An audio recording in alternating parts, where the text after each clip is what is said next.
अस्सलाम वालेकुम एवरीवन। आज हमारा टॉपिक है डिस्कशन का काइनेटिक्स।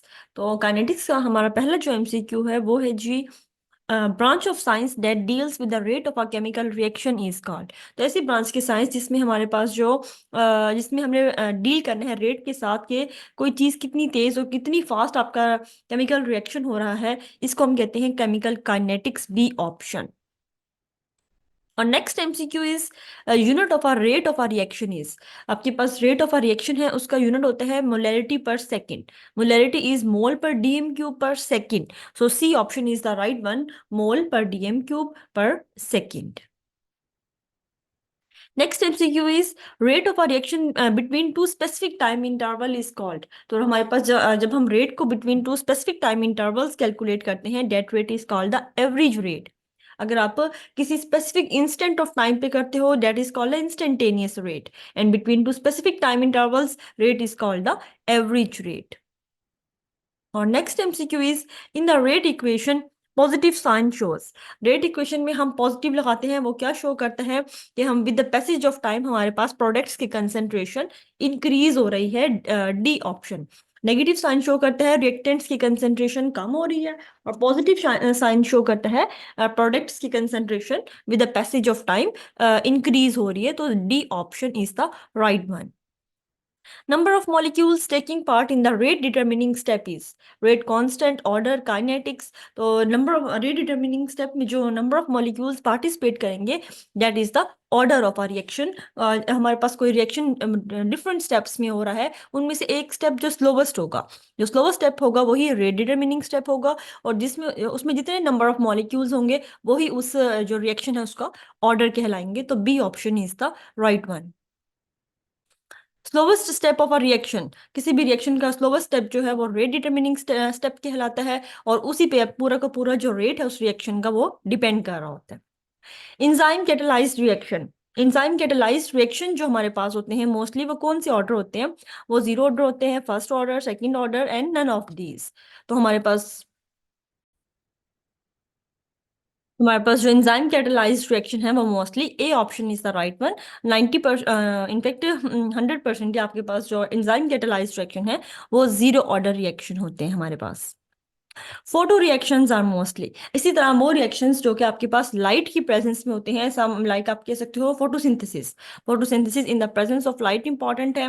ज्यादातर हमारे पास जो हेलोजेंस के रिएक्शन होते हैं अल्केन में, जब हम हेलोजिनेशन करवाते हैं वो भी हमारे पास यूवी लाइट के थ्रू होते हैं। तो वो रिएक्शन जो कि लाइट के थ्रू होंगे they are also zero order. तो A option is the right one.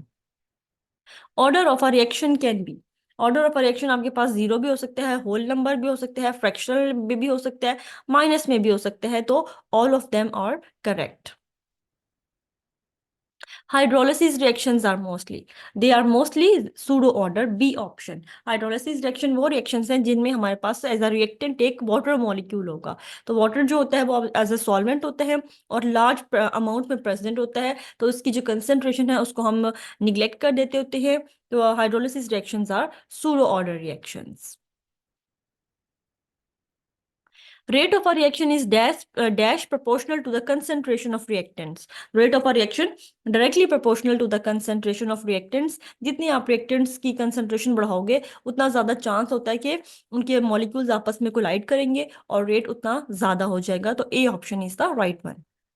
Equation that tells relation of temperature with the rate constant, तो वो इक्वेशन जो आपको टेम्परेचर और रेट कांस्टेंट का आपस में रिलेशन बताएगी, that is the Arrhenius equation, B option. बहुत इंपॉर्टेंट इक्वेशन है, इसका रिलेशन भी आपने याद रखना है। जो इसकी इक्वेशन है, according to Arrhenius rate of reaction is dash to temperature. Arrhenius कहते हैं कि किसी भी रिएक्शन का जो रेट है वो डायरेक्टली प्रोपोर्शनल टू टेम्परेचर है। जितना आप टेम्परेचर बढ़ाओगे इतना रेट ज़्यादा होता है। Every 10 kelvin increase in temperature, जो रेट है वो ऑलमोस्ट डबल होता है। पहले 10 केल्विन था, आपने 20 केल्विन कर दिया, तो टेम्परेचर डबल कर दिया, रेट भी डबल हो जाएगा। Minimum amount of energy that particles must have for effective collision, वो एनर्जी जो कि पार्टिकल्स को चाहिए इफेक्टिव कोलाइजन के लिए, that is called the activation energy, C option. For exothermic reaction products की एनर्जी क्या होती है? प्रोडक्ट्स की एनर्जी हमेशा हमारे पास रिएक्टेंट्स से कम होती है। जब हम इसका ग्राफ को ड्रॉ करते हैं तो हमारे पास फॉर एग्जांपल ये रिएक्टेंट है, तो प्रोडक्ट की एनर्जी हमेशा इधर आएगी अगर हम इधर एनर्जी को शो कर रहे हैं। तो energy of the products is always less than the energy of the reactants for an exothermic reaction. और next MCQ is pick the correct statement. Activated complex and transition state are different things हैं। Activated complex और transition state same thing है। Only transition state exist करती है। Activated complex कुछ होता ही नहीं है। ये सारे के सारे statements ही गलत हैं। तो इसका राइट ऑप्शन है A option. Activated complex and transition states are two different things. Although हम इनको एक कंसीडर करते हैं, दोनों डिफरेंट चीजें हैं। दोनों में डिफरेंस ये है कि एक्टिवेटेड कॉम्प्लेक्स और transition state during the reaction ही बनते हैं और ड्यूरिंग द रिएक्शन ही वो कंज्यूम हो जाते हैं। लेकिन इनमें से एक इतनी स्टेबल होती है आप उसको सेपरेट आउट कर सकते हो स्पेशल कंडीशंस देके, और दूसरी को आप क्या कर सकते हो, वो इतनी ज़्यादा अनस्टेबल होती है कि ड्यूरिंग रिएक्शन बन के फ़ौरन से किसी और चीज़ में कन्वर्ट हो जाती है। उसको आप स्पेशल कंडीशंस भी दो तो वो सेपरेट आउट नहीं हो सकती, आप उसको आइसोलेट नहीं कर सकते। The only difference is then, लेकिन दोनों ड्यूरिंग रिएक्शन बनती हैं, ड्यूरिंग रिएक्शन ही कंज्यूम हो जाती हैं। सब्सटेंस डेट एसेलरेट अ केमिकल रिएक्शन, वो सब्सटेंस जो कि केमिकल की रिएक्शन को रेट को इंक्रीज कर देगा, that one is called catalyst. और अगर ये बायो में कर रहा है कि कोई लिविंग ऑर्गेनिज्म में कर रहा है, देन हम उसको कह देते हैं enzyme. Enzymes are bio catalyst.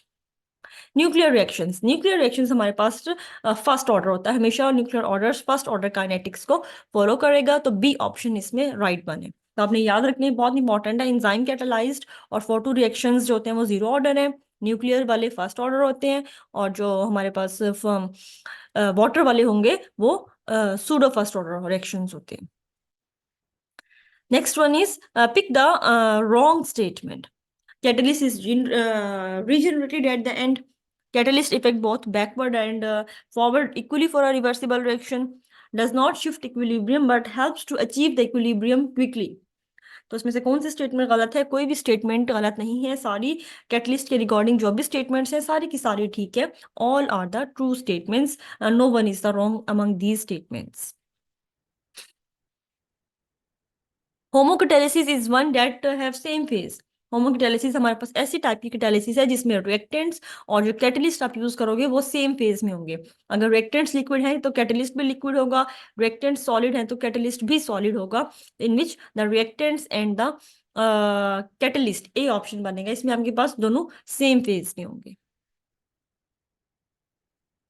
Biochemical catalyst देखो यहाँ पे आ गया है, biochemical catalyst are enzymes, C option.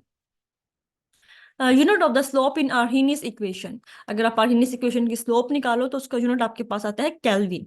बहुत लोग मिस्टेक करते हैं पर केल्विन, क्योंकि हम टेम्परेचर जो ले रहे होते हैं एक्स एक्सिस पे 1/T, लेकिन स्लोप का जो यूनिट है आर्हीनियस इक्वेशन में, that one is B option, Kelvin. Unit of the rate constant for second order, तो unit of the rate constant for second order, किसी भी आपको ऑर्डर का अगर रेट कांस्टेंट का यूनिट निकालना है तो आप जनरल फॉर्मूला अप्लाई करते हो, कंसंट्रेशन 1 - n एंड देन पर सेकंड आप सबके साथ लगाओगे। तो इसके बाद आपने क्या करना है, इसके बाद आपने ये करना है जी कि एक सेकंड दे मुझे, ओके। तो उसके बाद जो भी आपका ऑर्डर है, जीरो ऑर्डर के लिए आप एन की, ये जो एन है that is one is the order of the reaction. अगर हमारे पास एन की वैल्यू ये ऑर्डर हम जीरो ले रहे हैं तो एन की वैल्यू जीरो हो जाएगी, फर्स्ट ऑर्डर के लिए वन है, जो भी ऑर्डर होगा एन की वैल्यू वो हो जाएगी। अब हमें सेकेंड ऑर्डर का कहा गया है तो सेकेंड ऑर्डर के लिए हम लिखेंगे कंसेंट्रेशन 1 - 2 पर सेकेंड। उसके बाद हमारे पास अब इसको सॉल्व करेंगे, 1 - 2 का आंसर क्या आएगा, कंसेंट्रेशन -1 पर सेकेंड। तो जो भी आपके पास कंसेंट्रेशन का यूनिट होता है आप उसका -1 ले लोगे, पर सेकेंड जो आएगा वो ऑप्शन हो जाएगा। कंसेंट्रेशन हम मोस्टली हम मोलैरिटी में लिखते हैं, तो मोलैरिटी -1 पर second.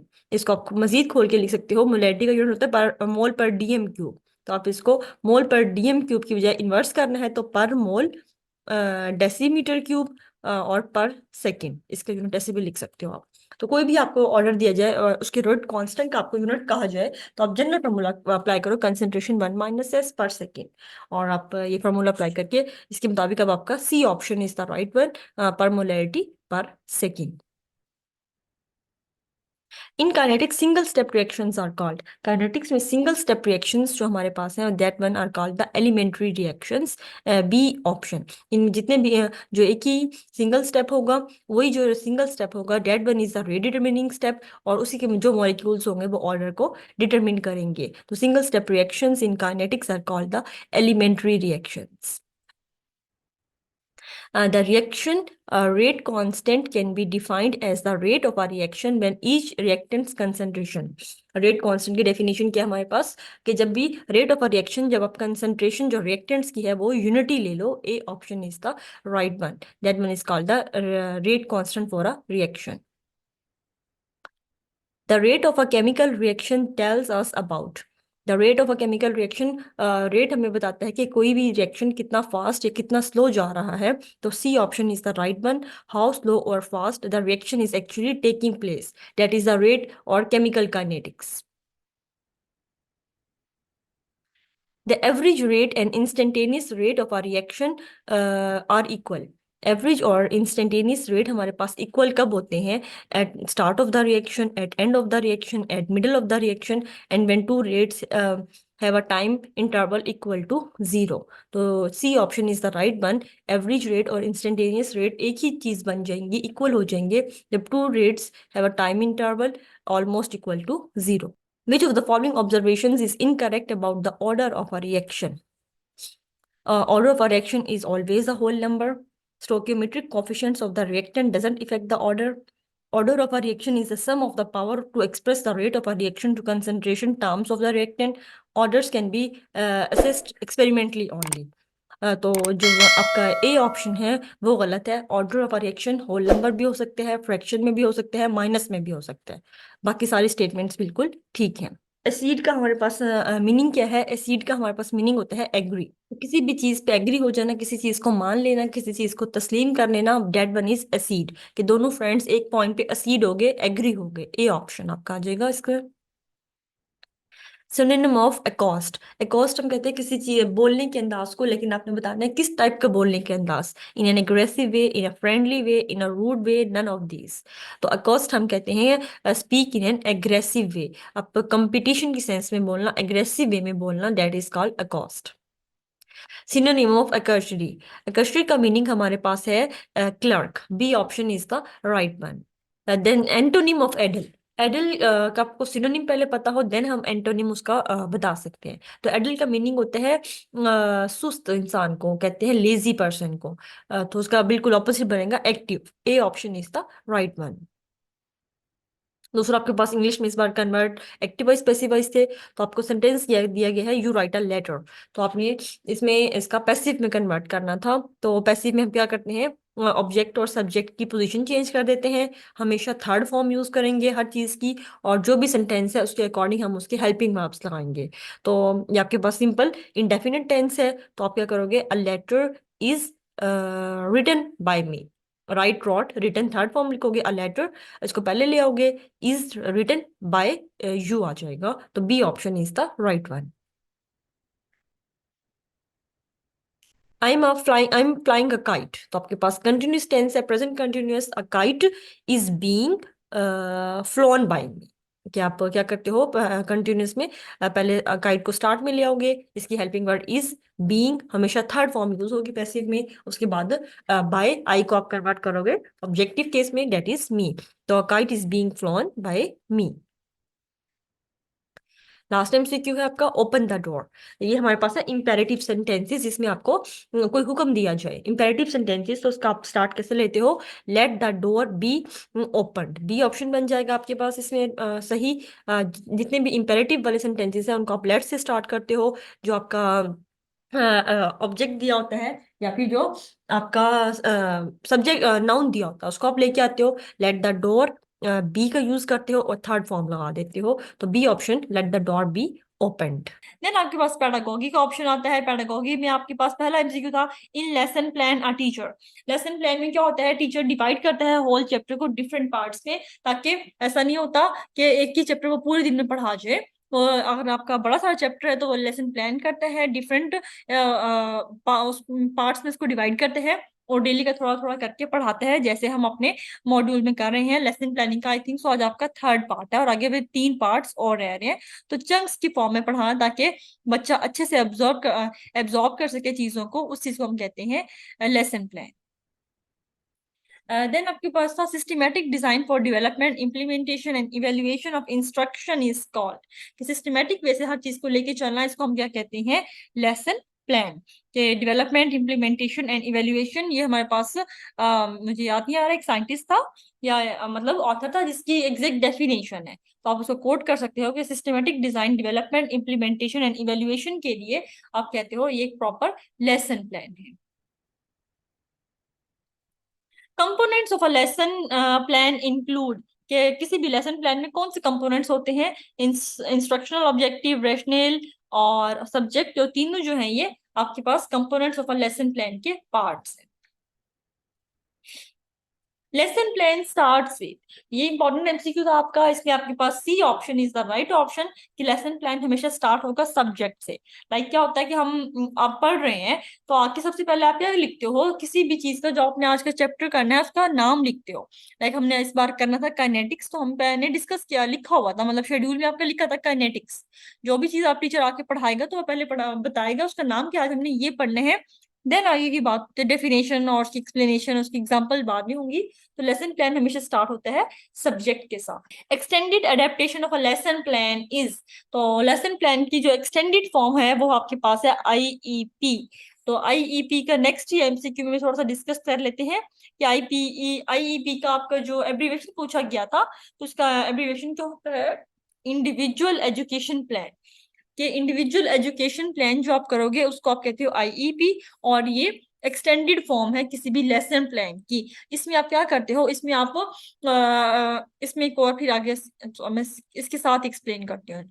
Main focus on IEP क्या है, आईईपी में जो हमारा मेन फोकस होता है वो क्या होता है, A option, need of learners. IEP में हम ये नहीं देखते कि हमारा कंटेंट क्या है, हमने क्या सिखाना है, हमने क्लास में क्लास डिसिप्लिन को मेंटेन करना, नहीं, हमारा मेन फोकस होता है नीड ऑफ लर्नर्स। इसके हम एग्जांपल ले सकते हैं, लाइक क्लास आपकी 40 की है, एक बच्चा ऐसा है जिसको थोड़ा ऊंचा सुनाई देता है, उसके कान का कोई इशू है तो उसको थोड़ा ऊंचा सुनाई दे रहा है, तो उसके लिए मैं जो थोड़ी सी प्लानिंग करूंगी अलग से, या माइक लेके आऊंगी, या फिर उसके करीब लेसन देते हुए मैं उसके करीब जाके लेसन दूंगी। बोल टीचर एक क्लास में रोटेट कर रहा है ना, तो टीचर जब से मेन चीज एक्सप्लेन करने लगा है तो टीचर उसके करीब जाके बात को एक्सप्लेन कर दे।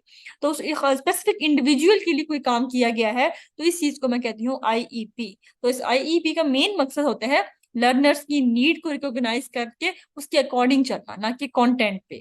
तो नीड ऑफ लर्नर्स में हम डील करते हैं, आईईपी में हम सॉरी डील करते हैं नीड ऑफ अ लर्नर से। देन आपके पास post lesson activities include, post lesson activities में हमारे पास तीनों चीजें इंक्लूड थी, ऑल ऑप्शन था, इवेल्युएटिंग लेसन प्लान करते हैं हम, इवेल्युएटिंग यूनिट प्लान्स भी करते हैं, और रिकॉर्ड कीपिंग भी, तीनों काम हम पोस्ट लेसन एक्टिविटीज में रखते हैं। अ गुड टीचर इज, एक गुड टीचर, अच्छा टीचर कौन सा होता है, ऑल है इसका ऑप्शन। एक अच्छा टीचर वो है जो कि लेसन को प्लान भी करे, उसको इम्प्लीमेंट भी करे, और उसके बाद इवेल्युएशन भी करे स्टूडेंट्स की। तो तीनों क्वालिटीज अगर होती हैं तो वो टीचर सबसे अच्छा है। एक एक क्वालिटी किसी न किसी में, हर टीचर में कोई ना कोई क्वालिटी है, लेकिन अगर किसी में तीनों आती हैं तो वो एक गुड टीचर कहलाता है आपके पास। देन आपके पास है art of developing logical plan for instructional activities is called, art of developing logical plan for instructional activities हमारे पास कहलाता है सीक्वेंसिंग। कि सीक्वेंसिंग में हम क्या करते हैं, लॉजिकल प्लान्स को करते हैं ताकि हमारी इंस्ट्रक्शनल एक्टिविटीज अच्छी हो सके। तो इस चीज को हम कहते हैं सीक्वेंसिंग। इसके 2 स्टेप्स भी थे जो कि आपके नोट्स में थे, मुझे इस टाइम से याद नहीं आ रहे पॉइंट्स क्या थे, 2 पॉइंट्स थे इसमें हम जो डिस्कस करते हैं सीक्वेंसिंग में। In lesson plan objectives should be, lesson plan में ऑब्जेक्टिव क्या होना चाहिए, लेसन प्लान में हमारे पास ऑब्जेक्टिव जो है वो स्टूडेंट ओरिएंटेड होता है। टीचर ओरिएंटेड नहीं होता। हमने स्टूडेंट को देख के अपने लेसन प्लान करने होते हैं। स्टूडेंट का अगर किसी भी टॉपिक में इंटरेस्ट बहुत ज्यादा है तो उसको हम जल्दी कवर करवा सकते हैं, बिकॉज स्टूडेंट जल्दी कर लेगा, तो उसका हम टाइम जरा कम भी रख सकते हैं। लेकिन एक चैप्टर ऐसा है जो मुश्किल है, थोड़ा बोरिंग है, तो आप उसको ज्यादा टाइम के लिए कर लो। तो स्टूडेंट की नीड्स को देखते हुए, स्टूडेंट की ओरिएंटेड कोई का टास्क करते हैं हम लेसन प्लानिंग। तो आपके पास बी ऑप्शन राइट ऑप्शन है। देन आपके पास है प्रिंसिपल ऑफ सीक्वेंसिंग इंक्लूड, कि आपके पास सीक्वेंसिंग में प्रिंसिपल्स थे बहुत सारे, तो इनमें से तीनों जो है ये आपके पास इसके प्रिंसिपल है कि आपने सिंपल स्टेप से स्टार्ट करना है, उसमें कंक्रीट एग्जांपल्स देनी है और फिर कॉम्प्लेक्सिटी लेके आनी है आहिस्ता आहिस्ता। तो सारे के सारे प्रिंसिपल्स ऑफ सीक्वेंसिंग है हमारे पास। Form of knowledge that includes thinking skills is called. तो आपके पास इसमें राइट ऑप्शन क्या है? प्रोसेस। आपके पास नॉलेज की दो टाइप्स हैं, एक होती है कंटेंट, एक होती है प्रोसेस। कंटेंट में आप डील करते हो रट्टे वाली चीजों से, लाइक अगर मैं कहती हूँ कि आपने कल पाकिस्तान में कितने माउंटेन रेंजेस हैं और उनकी लंबाई क्या क्या है, चौड़ाई क्या क्या है, वो याद करके आनी है। तो आप पढ़ाओगे कराक्रम हिमालय जितने भी माउंटेन वर्ल्ड के हम अगर मैं देती हूँ कि वर्ल्ड की माउंटेन्स करके आने, तो आप पहले 5 के रटा मारोगे ये लंबाई, तो ये एक कंटेंट है। प्रोसेस में है आपके पास थिंकिंग एबिलिटी, एब्स्ट्रैक्ट को हम कहते हैं कि आप कितनी चीजों को लिंक कर सकते हो। इसमें आपको एग्जांपल भी दी गई थी ह्यूमन के सर्कुलेटरी सिस्टम की। ह्यूमन के सर्कुलेटरी सिस्टम से अगर आप थिंकिंग स्किल्स की तरफ जाओ तो आप उसको रिलेट कर सकते हो किसी भी रिवर्स के साथ, कि रिवर्स फ्लो करते हैं और एट द एंड पानी मुहैया करते हैं किसी भी मुल्क में। इसी तरह जो आपका ब्लड सर्कुलेटरी सिस्टम है हार्ट से रिलेटेड, वो क्या करता है, वो भी इस तरह फ्लो करता है और पूरे जिस्म को खून देता है। तो किसी भी चीज को लिंक करना है एब्स्ट्रैक्ट की फॉर्म में, उसको हम नॉलेज की प्रोसेस फॉर्म कहते हैं, बी ऑप्शन। देन आपके पास है moving from general to specific is called. तो ये हमारे पास टू टाइप्स की मूविंग्स थी, इसमें प्रेजेंटेशंस की ये फॉर्म थी, जिसमें आपके पास ये जो मैंने दी है ये है डिडक्टिव फॉर्म, कि जनरल से स्पेसिफिक की तरफ जाना। कि एग्जांपल आप ले सकते हो कि सारे इंसान मरते हैं, मैन इज मॉर्टल, कि इंसान ने फना हो जाना है। फिर आप कहते हो अली जो है वो एक इंसान है, तो आप स्पेसिफिक करोगे कि अली ने भी मरना ही मरना है। तो आप जनरल से स्पेसिफिक की तरफ जाते हो, तो उसको हम कहते हैं डिडक्टिव रीजनिंग। तो ये था आपका काइनेटिक्स का